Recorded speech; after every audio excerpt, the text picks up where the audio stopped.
கோவிட்னால வந்து லாக்டவுன்லேருந்தே நாங்கள் இன்னும் வெளியே வரல. அதுக்குள்ளேயும் இன்னொரு லாக்டவுனுக்கு ரெடி பண்ணிட்டாங்கன்னு சொல்லலாம்.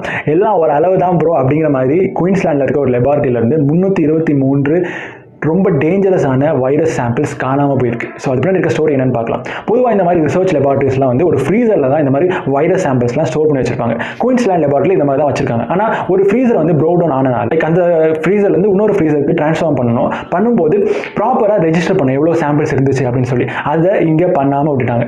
ஸோ இப்போ நமக்கு எவ்வளோ சாம்பிள்ஸ் இருந்துச்சுன்னே கூட தெரியாது. ஸோ யாராவது எடுத்திருந்தா இல்லை காணாமல் போயிருந்தா திருடி இருந்தால் இந்த மாதிரி எந்த ஒரு பண்ணியிருந்தாலும் கூட நமக்கு எவ்வளோ காணாமல் போயிருக்கு அப்படிங்கிறது கூட நமக்கு தெரியாது. ரீசனாக நடந்த ஒரு ஆடிட்டில் தான் வந்து இவ்வளோ வைரஸ் சாம்பிள்ஸ் காணாமல் போயிருக்கு அப்படிங்கிற ஒரு ஷாக்கிங் நியூஸே கண்டுபிடிச்சிருக்காங்க. அதை விட மோசமான ஒரு விஷயம் என்ன அப்படின்னா வந்து இதில் நிறைய வைரஸ் சாம்பிள்ஸ் கோவிடை விட 100 மடங்கு பாய்சனஸ் டெட்லியான ஒரு வைரஸாக மனிதன் கொள்ளக்கூடிய ஒரு வைரஸாக.